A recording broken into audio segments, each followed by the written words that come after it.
दोस्तों यह कहानी है एक व्यापारी और साइकिल वाले की। जो व्यापारी की कार एक सुनसान जगह पर खराब हो गई थी। वह परेशान हो जाता, लेकिन साइकिल वाला उसकी मदद करने के लिए उसको अपने घर ले गया था। लेकिन उसकी पत्नी ने जो किया, दोस्तों आज की कहानी में जानेंगे, जो बहुत ही दिलचस्प और बहुत ही प्रेरणादायक कहानी है। कहानी में अंत तक जरूर बने रहिए। वीडियो अच्छी लगे तो लाइक कीजिएगा, और अगर आप मेरे चैनल पर नए मेहमान बनकर आए हैं तो चैनल को सब्सक्राइब जरूर कीजिएगा। आपका एक सब्सक्राइब मुझे बहुत मोटिवेशन देता है, और ऐसे ही आपके लिए ताज़ा ताज़ा कहानी आपको सुनाते रहेंगे। तो चलिए वीडियो को स्टार्ट करते हैं। दोस्तों यह कहानी है एक बिजनेसमैन की, जो किसी काम से एक गांव में जा रहा था। दोस्तों बारिश का मौसम चल रहा था, झिमझिम बारिश भी हो रही थी, और रास्ते में जगह जगह गड्ढों में पानी भरा हुआ था। अचानक उस बिजनेसमैन की गाड़ी रास्ते में ही खराब हो जाती है। व्यापारी के साथ दूसरा कोई नहीं था। दोस्तों उसने गाड़ी सड़क किनारे खड़ी कर दी और किसी दूसरे गाड़ी का इंतजार करने लगा। लेकिन दोस्तों तेज बारिश और हवाएं की वजह से सड़क पर कोई भी आ जा नहीं रहा था। उसको वहीं शाम होने लगती है, तो व्यापारी को चिंता होने लगी थी। तभी अचानक उसने देखा एक गरीब व्यक्ति अपनी पुरानी साइकिल लेकर वहां से गुजर रहा था।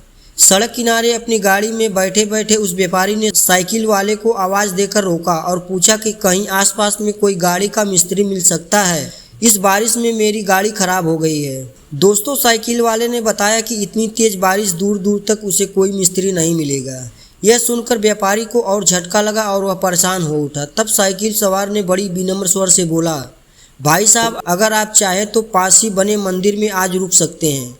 वहाँ आपको रहने खाने सोने की सारी सुविधाएं मिलेगी। आपको वहाँ कोई तकलीफ नहीं होगी।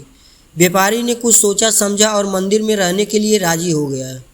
उसने सोचा कि आज रात मंदिर में आराम कर लेता हूँ, अगले दिन सुबह बारिश और तूफान बंद हो जाएगी तो गाड़ी ठीक करवाने का कोई रास्ता देखता हूँ। दोस्तों व्यापारी साइकिल वाले के साथ साइकिल पर बैठता है और वहाँ से चल देता है।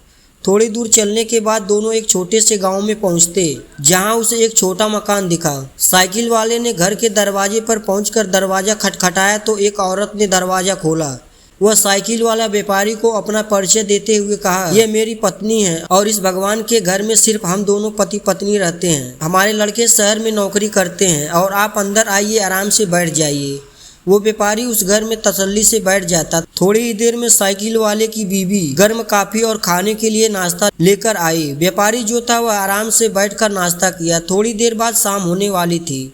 साइकिल वाली की पत्नी अपने लिए और उस व्यापारी के लिए रात का खाना बनाने लगी। लेकिन उस व्यापारी को यह चिंता खाई जा रही थी कि सब कुछ बहुत अच्छा लग रहा है, लेकिन मुझे यह बात समझ में नहीं आ रही है कि साइकिल वाले ने अपने घर को भगवान का घर क्यों कहा। ये तो साधारण सा घर लग रहा है, कोई मंदिर तो नहीं लग रहा। यह सोचते सोचते कुछ समय बाद आखिर उसे रहा नहीं गया, तो उसने पूछ लिया कि भैया आप अपने घर को भगवान का घर क्यों कह रहे हो। लोग तो अक्सर यही कहते हैं कि मेरे घर में भगवान विराजमान है, या मेरे घर में भगवान के लिए पूजा घर बनाया गया है। दोस्तों उस व्यापारी की बात साइकिल वाला बहुत ध्यान से सुनकर कहा, हाँ आपने यह बात बिल्कुल ठीक कहा। अक्सर लोग यही कहते हैं कि घर हमारा है और भगवान हमारे घर में रहते हैं, लेकिन हम ऐसा नहीं कहते। जानते हैं क्यों? क्योंकि अगर हम अपना घर कहेंगे तो उसमें हम अपनी मर्जी से कुछ भी उल्टा पुल्टा गलत काम कर सकते हैं, लेकिन अगर हमने भगवान का घर कहा तो हम वहाँ कोई भी गलत काम नहीं कर सकते, और हमेशा अच्छे विचारों अच्छे संस्कारों वाले काम करते रहते हैं,